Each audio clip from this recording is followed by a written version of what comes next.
परम आदरणीय श्रोतागण, सादर नमन। आशा करता हूँ आप स्वस्थ एवं प्रसन्न मुद्रा में होंगे। आज आपके समक्ष प्रस्तुत है श्रीमद् भागवत महापुराण तृतीय स्कंध 30वां अध्याय, जिसमें देह गेह में आसक्त पुरुषों की अधोगति का वर्णन है। गजाननं भूतगणादिसेवितं कपित्थजम्बूफलचारुभक्षणम् उमासुतं शोकविनाशकारकं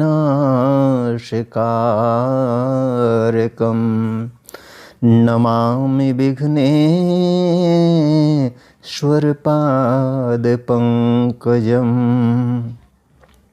सच्चिदानन्दरूपाय विश्वोत्पत्त्यादिहेतवे तापत्रयविनाशाय श्रीकृष्णाय वयं नुमः। नारायणं नमस्कृत्य नरं चैव नरोत्तमं देवीं सरस्वतीं व्यासं ततो जयमुदीरयेत्। श्री कपिल देव जी के रूप में अवतरित भगवान ने माता देवहूति से कहा, माता जी, जिस प्रकार वायु के द्वारा उड़ाया जाने वाला मेघ समूह उसके बल को नहीं जानता, उसी प्रकार यह जीव भी बलवान काल की प्रेरणा से भिन्न भिन्न अवस्थाओं तथा योनियों में भ्रमण करता रहता है, किंतु उसके प्रबल पराक्रम को नहीं जानता। जीव सुख की अभिलाषा से जिस जिस वस्तु को बड़े कष्ट से प्राप्त करता है, उसी उसी को भगवान काल विनष्ट कर देता है, जिसके लिए उसे बड़ा शोक होता है। इसका कारण यही है कि यह मंदमति जीव अपने इस नाशवान शरीर तथा उसके संबंधियों के घर, खेत और धन आदि को मोहवश नित्य मान लेता है। इस संसार में यह जीव जिस जिस योनि में जन्म लेता है, उसी उसी में आनंद मानने लगता है और उससे विरक्त नहीं होता। यह भगवान की माया से ऐसा मोहित हो रहा है कि कर्मवश नर की योनियों में जन्म लेने पर भी वहाँ के विष्ठा आदि भोगों में ही सुख मानने के कारण उसे भी छोड़ना नहीं चाहता। यह मूर्ख अपने शरीर, स्त्री, पुत्र, गृह, पशु, धन और बंधु बांधवों में अत्यंत आसक्त होकर उनके संबंध में नाना प्रकार के मनोरथ करता हुआ अपने को बड़ा भाग्यशाली समझता है। इनके पालन पोषण की चिंता से इसके संपूर्ण अंग जलते रहते हैं, तथापि दुर्वासनाओं से दूषित हृदय होने के कारण यह मूढ़ निरंतर इन्हीं के लिए तरह तरह के पाप करता रहता है। कुलटा स्त्रियों के द्वारा एकांत में संभोग आदि के समय प्रदर्शित किए हुए कपटपूर्ण प्रेम में तथा बालकों की मीठी मीठी बातों में मन और इंद्रियों के फंस जाने से गृहस्थ पुरुष घर के दुख प्रधान कपटपूर्ण कर्मों में लिप्त हो जाता है। उस समय बहुत सावधानी करने पर यदि उसे किसी दुख का प्रतिकार करने में सफलता मिल जाती है, तो उसे ही वह सुख सा मान लेता है। जहाँ तहाँ से भयंकर हिंसा वृत्ति के द्वारा धन संचय कर यह ऐसे लोगों का पोषण करता है जिनके पोषण से नरक में जाता है।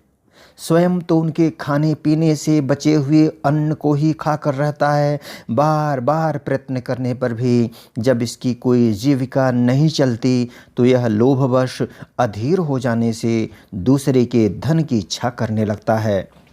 जब मंद भाग्य के कारण इसका कोई प्रयत्न नहीं चलता और यह मंदबुद्धि धनहीन होकर कुटुंब के भरण पोषण में असमर्थ हो जाता है, तब अत्यंत दीन और चिंतातुर होकर लंबी लंबी सांसें छोड़ने लगता है। इसे अपने पालन पोषण में असमर्थ देखकर वे स्त्री पुत्रादि का पहले के समान आदर नहीं करते, जैसे कृपण किसान बूढ़े बैल की उपेक्षा कर देते हैं। फिर भी इसे वैराग्य नहीं होता। जिन्हें उसने स्वयं पाला था वे ही अब उसका पालन करते हैं। वृद्धावस्था के कारण इसका रूप बिगड़ जाता है, शरीर रोगी हो जाता है, अग्नि मंद पड़ जाती है, भोजन और पुरुषार्थ दोनों ही कम हो जाते हैं। वह मरणोन्मुख होकर घर में पड़ा रहता है और कुत्ते की भांति स्त्री पुत्रादि के अपमान पूर्वक दिए हुए टुकड़े खाकर जीवन निर्वाह करता है। मृत्यु का समय निकट आने पर वायु के उत्क्रमण से इसकी पुतलियां चढ़ जाती हैं। श्वास प्रश्वास की नलिकाएं कफ से रुक जाती हैं, रुद्ध हो जाती हैं। खांसने और सांस लेने में भी इसे बड़ा कष्ट होता है तथा कफ बढ़ जाने के कारण कंठ में घुरघुराहट होने लगती है। यह अपने शोकातुर बंधु बांधवों से घिरा हुआ पड़ा रहता है और मृत्यु पाश के वशीभूत हो जाने से उनके बुलाने पर भी नहीं बोल सकता। इस प्रकार जो मूढ़ पुरुष इंद्रियों को न जीतकर निरंतर कुटुंब पोषण में ही लगा रहता है, वह रोते हुए स्वजनों के बीच अत्यंत वेदना से अचेत होकर मृत्यु को प्राप्त होता है। इस अवसर पर उसे लेने के लिए अति भयंकर और रोषयुक्त नेत्रों वाले दो यमदूत आते हैं। उन्हें देखकर वह भय के कारण मल मूत्र कर देता है।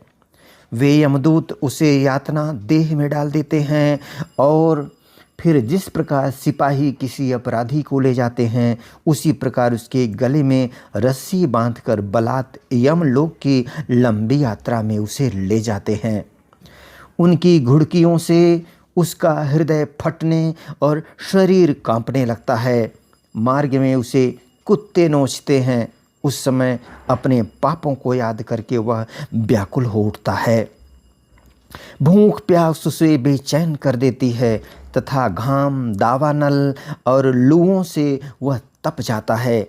ऐसी अवस्था में जल और विश्राम स्थान से रहित उस तप्त बालुकामय मार्ग में जब उसे एक पग आगे बढ़ने की भी शक्ति नहीं रहती, यमदूत उसकी पीठ पर कोड़े बरसाते हैं। तब बड़े कष्ट से उसे चलना ही पड़ता है। वह जहाँ तहाँ थक कर गिर जाता है, मूर्छा आ जाती है। चेतना आने पर फिर उठता है। इस प्रकार अति दुखमय अंधेरे मार्ग से अत्यंत क्रूर यमदूत उसे शीघ्रता से यमपुरी को ले जाते हैं। यमलोक का मार्ग 99,000 योजन है। इतने लंबे मार्ग को 2 ही 3 मुहूर्त में तय करके वह नरक में तरह तरह की यातनाएं भोगता है। वहाँ उसके शरीर को धधकती लकड़ियों आदि के बीच में डालकर जलाया जाता है। कहीं स्वयं और दूसरों के द्वारा काट काट कर उसे अपना ही मांस खिलाया जाता है। यमपुरी के कुत्तों अथवा गिद्धों द्वारा जीते जी उसकी आंतें खींची जाती हैं।